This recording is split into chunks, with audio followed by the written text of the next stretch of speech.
ধন্যবাদ। রামগঞ্জের ছাত্র জনতার ফিলামেন্ট আমাদের এই প্রথমে বক্তব্য বারাবাজার উপজেলা জাতীয় পার্টির অন্যতম জেলা জাতীয় পার্টির অন্যতম সদস্য জনাব নূর হোসেন মামুন প্রজন্মের অহংকার আমার শ্রদ্ধাভাজন যাকে বলা হচ্ছে আসন গ্রহণ করবেন আসন গ্রহণ করার জন্য অনুরোধ করছি অথবা পরিচালনায় কিছুটা ভুল নেতা পল্লী বন্ধু এরশাদকে এক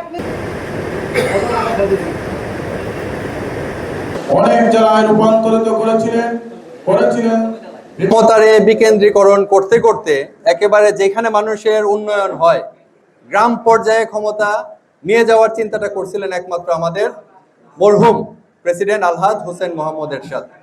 ক্ষমতার বিকেন্দ্রীকরণ, প্রাদেশিক সরকার ব্যবস্থা প্রচলন, উপজেলা পর্যায়ের প্রবর্তক, এই সব কিছুর চিন্তা ভাবনা আজকে থেকে প্রায় 30-40 বছর আগে আমাদের মরহুম প্রেসিডেন্ট হোসেন মোহাম্মদ এরশাদ সাহেব চিন্তা করছেন।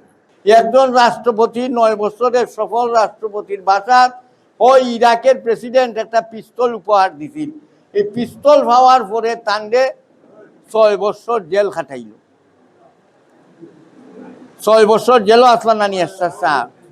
তাই উপজেলা সিস্টেমটারে ভাঙ্গি লইল, ভাঙ্গিয়া বুইরা ফিরা ফাঁকলা, ওখন আবার কইন উপজেলা, ওখন আবার কইন সিলেট আইব হাইকোর্টের ব্রাঞ্চ। যে দীর্ঘ 9 বছরের যে সফল রাষ্ট্র পরিচালনা, এই দীর্ঘ 9 বছরের সফল রাষ্ট্র পরিচালনায় পল্লী বন্ধু এরশাদ দেশের মানুষের হৃদয়ের কথা ভেবেছেন।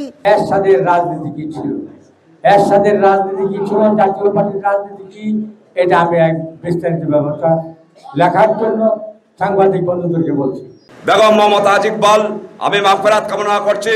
বীর মুক্তিযোদ্ধা, সুনামগঞ্জ জেলা জাতীয় পার্টির সাবেক সভাপতি অ্যাডভোকেট আব্দুল মজিদ সহ আমি আমার বাড়ি হাওড় অঞ্চলে শাল্লা, তারপরেও পল্লী বন্ধু হোসেন মোহাম্মদ এরশাদের গান আমরা কখনো থামাইনি এবং ভবিষ্যতে থামাবো না।